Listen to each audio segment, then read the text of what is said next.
नमस्कार, मैं हूं सिकता देव। देश के महानगर अगर भारत का आईना है तो उसके छोटे शहर और कस्बे उसकी नब्ज। तो अगले आधे घंटे रखिए देश की नब्ज पर हाथ। हमारे साथ हमारा भारत में आज ग्राउंड रिपोर्ट कि कैसे छत्तीसगढ़ के 85 आदिवासी परिवारों का हो रहा है सामाजिक बहिष्कार और सीएए लागू होने से क्यों हैं हरियाणा में बसे कुछ परिवार बहुत ज्यादा खुश। और खबरों की शुरुआत ग्राउंड रिपोर्ट हरियाणा के रेवाड़ी से, जहां एक दर्दनाक घटना घटी है। यहां एक निजी ऑटो स्पेयर पार्ट्स कंपनी में जबरदस्त धमाका हुआ। इस धमाके में करीब 40 कर्मचारी झुलस गए।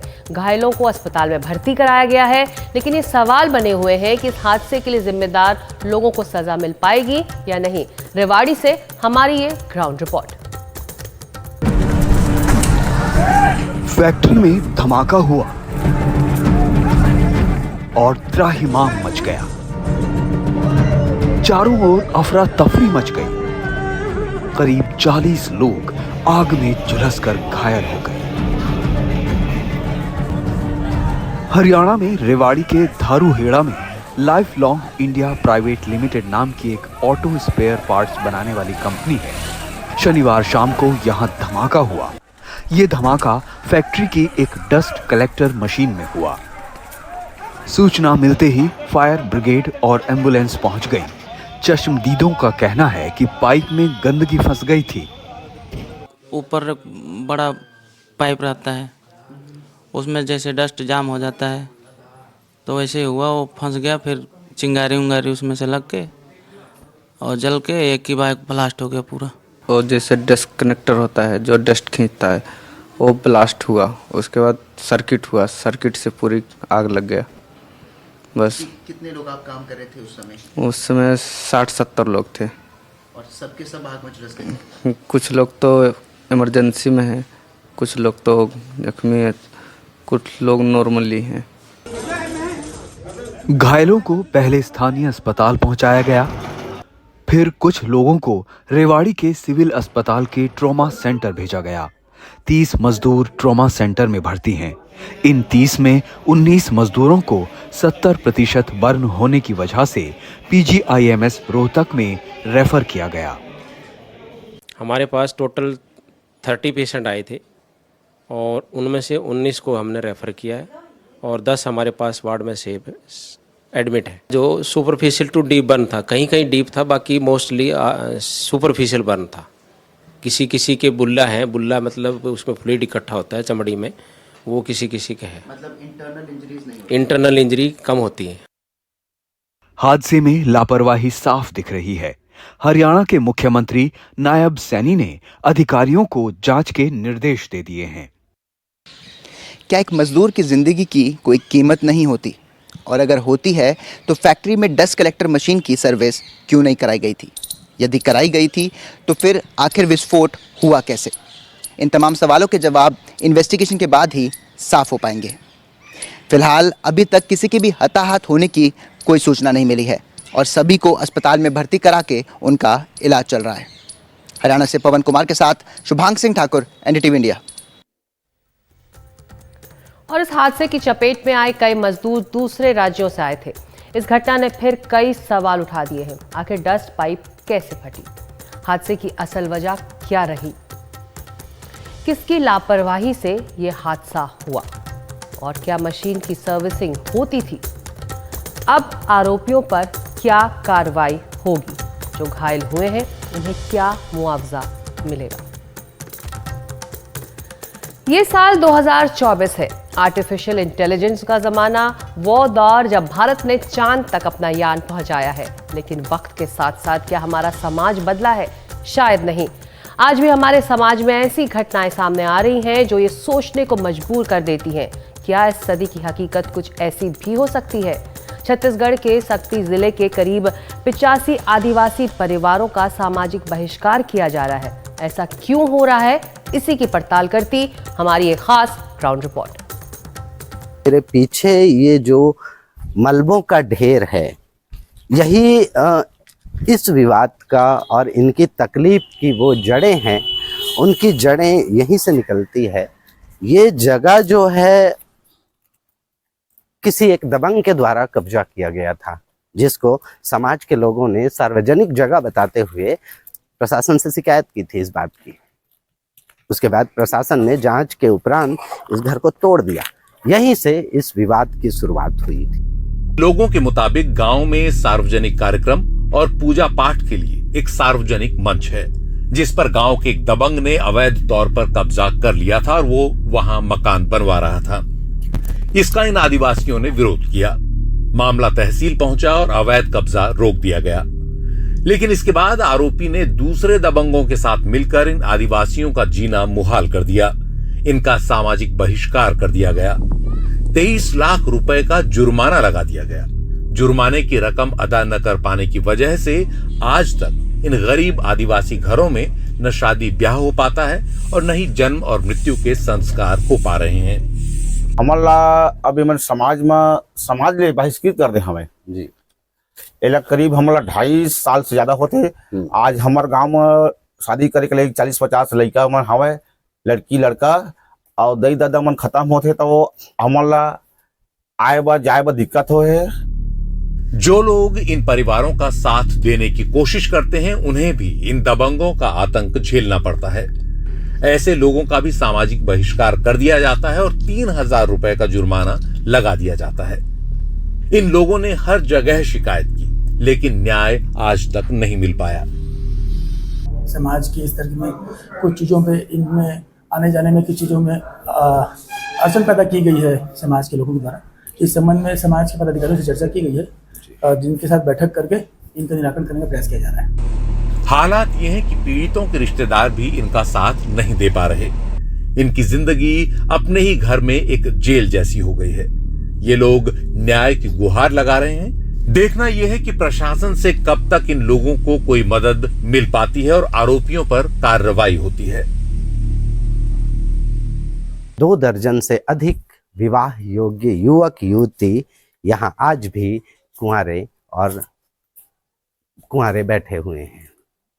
ये वो खतरनाक बात है, ये वो संवेदना की चरम है, जहाँ से विवाह की गूंज के लिए इस गांव के लोगों के कान तरस गए हैं। जांजगीर चांपा शक्ति से नर्मदा घोसले, NDTV। और इन पीड़ित परिवारों के साथ लगातार जुल्म होते रहे हैं। इन परिवारों का हुक्का पानी बंद किया गया, दूध सब्जी तक इन्हें कोई नहीं देता। गांव के दूसरे लोग इनसे बात नहीं करते। पीड़ितों से किसी भी तरह का कोई लेन देन नहीं है। 3 साल से ये लोग ऐसी क्रूरता झेलते आ रहे हैं। 11 मार्च से नागरिकता संशोधन कानून यानी कि CAA देश में लागू हो चुका है। इसके समर्थन और विरोध में आवाजें भी उठ रही हैं। सरकार ने कहा है कि CAA का मकसद पाकिस्तान, बांग्लादेश और अफगानिस्तान से आए शरणार्थियों को सम्मान के साथ देश में बसाना है। हरियाणा के ऐलानाबाद में 500 से ज्यादा वो हिंदू रह रहे हैं जो पाकिस्तान से भारत आए थे। 35 साल से ये लोग भारत में अपनी जगह पाने की कोशिश में लगे रहे। हमारी ये ग्राउंड रिपोर्ट।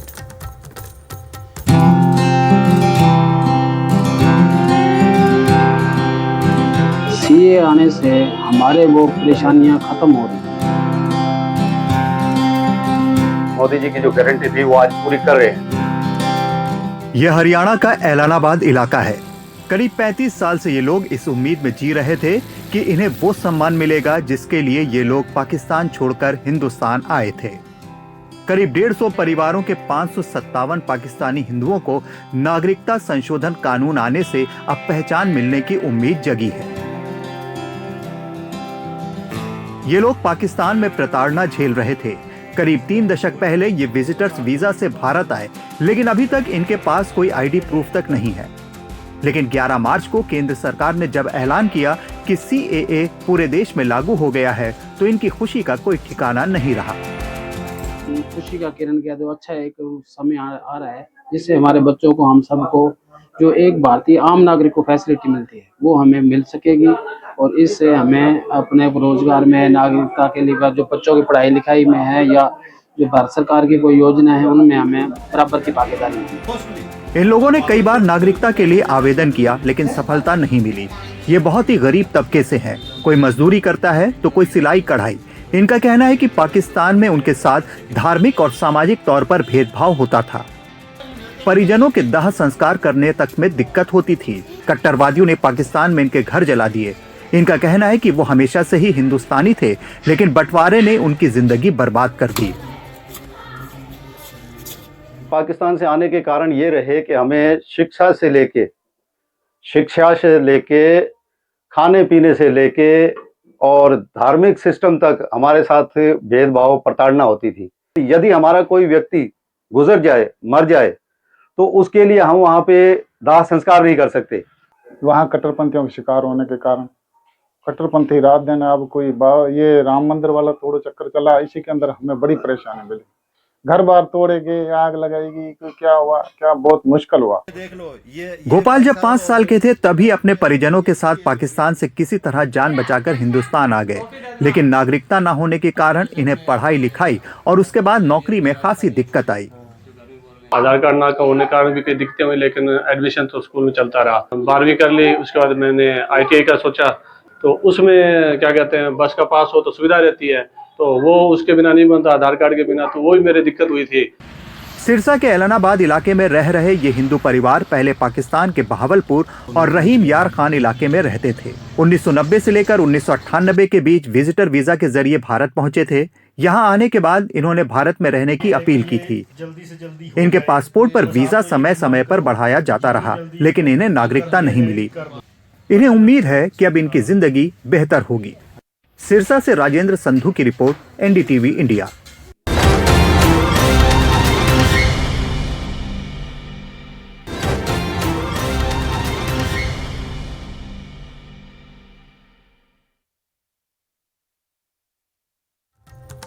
और अब खबर त्रिपुरा से, जहां पर बीजेपी ने अपनी सहयोगी टिपरा मोथा पार्टी के पूर्वी त्रिपुरा से टिकट दे दिया है।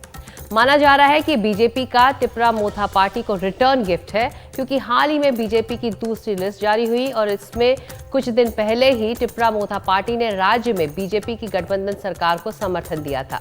और अब पूर्वी त्रिपुरा से राज परिवार से ताल्लुक रखने वाली कृति सिंह बीजेपी की उम्मीदवार होंगी, लेकिन इसे लेकर भी विपक्षी दल बीजेपी पर परिवारवाद के आरोप लगा रहे हैं।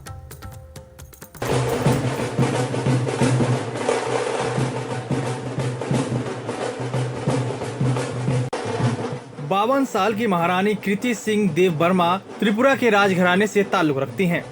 त्रिपुरा के वर्तमान राजा और टिपरा पार्टी के संस्थापक प्रद्योत विक्रम वाणिज्य देव वर्मा की बहन है।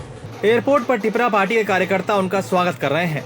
भले ही कृति सिंह को बीजेपी से पूर्वी त्रिपुरा से उम्मीदवार बनाया है, टिपरा मोथा ने 2023 त्रिपुरा विधानसभा चुनाव में 42 से अधिक उम्मीदवारों को मैदान में उतारा, 13 सीटें जीती और त्रिपुरा में मुख्य विपक्षी बनने वाली पहली क्षेत्रीय पार्टी बन गई। लेकिन बीजेपी के लोकसभा उम्मीदवारों की दूसरी लिस्ट आने से कुछ दिन पहले ही ये मुख्य विपक्षी पार्टी से राज्य की गठबंधन सरकार में शामिल हो गए। इनका कहना है कि त्रिपुरा के लोगों के लिए काम करेंगे।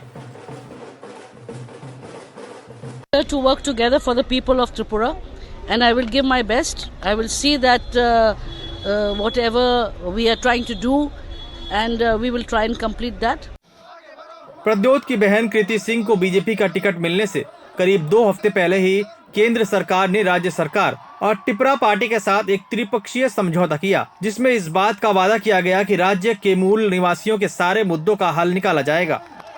I am very happy and I am very glad that a candidate which was from our side, my sister, has been chosen to represent, because मैं नहीं चाहता हूँ कि दिल्ली में अग्रीमेंट में कोई रोड ब्लॉक्स आए।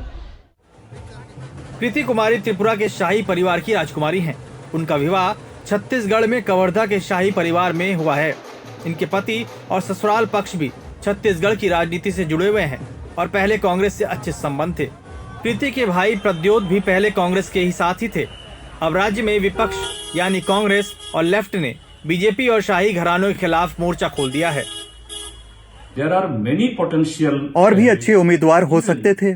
यहाँ तक कि मौजूदा बीजेपी सांसद खुद युवा हैं और आदिवासी समुदाय से हैं, लेकिन उन्होंने किसी दूसरे को टिकट दे दिया जो कि छत्तीसगढ़ से हैं।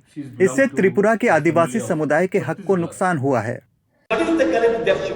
इस बात की क्या गारंटी है कि अगर वो जीत जाती हैं तो यहाँ रहेंगी और छत्तीसगढ़ वापस नहीं जाएंगी? ये बीजेपी और टिपरा मोथा पार्टी के बीच एक अपवित्र गठबंधन है और इसका विरोध होना चाहिए।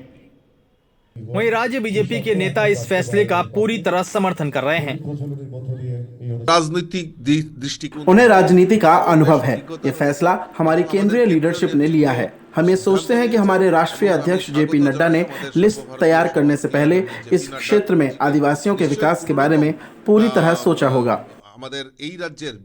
राजनीतिक दलों के अपने अपने पक्ष हैं, लेकिन जो भी हो, राज परिवार का उम्मीदवार मैदान में आने से त्रिपुरा में लोकसभा चुनाव खासे रोचक हो गए हैं। त्रिपुरा से रत्नदीप चौधरी, एनडीटीवी इंडिया। तो त्रिपुरा मोथा पार्टी का बैकग्राउंड क्या है, ये आपको हम बताते हैं। त्रिपुरा मोथा पार्टी यानी कि टीएमपी, इसे टिपराहा स्वदेशी प्रगतिशील क्षेत्रीय गठबंधन के रूप में भी जाना जाता है। ये एक क्षेत्रीय राजनीतिक दल है। पहले ये त्रिपुरा में एक सामाजिक संगठन हुआ करता था। फिलहाल ये त्रिपुरा विधानसभा में दूसरी सबसे बड़ी पार्टी है। इसने 2023 विधानसभा में 13 सीटें जीती थीं। पार्टी का उद्देश्य टिपरासा लोगों को सशक्त बनाना है। इसका नेतृत्व प्रद्योत विक्रम माणिक्य देव वर्मा करते हैं। ये त्रिपुरा के शाही परिवार से जुड़े हुए हैं। तो हमारा भारत में आज इतना ही। आपको हमारी ग्राउंड रिपोर्ट्स कैसी लग रही हैं, हमें ज़रूर बताएं। आपके लिए ये सारी रिपोर्ट्स और हमारा ये कार्यक्रम एनडीटीवी इंडिया के सभी डिजिटल प्लेटफॉर्म्स पर भी उपलब्ध है। नमस्कार।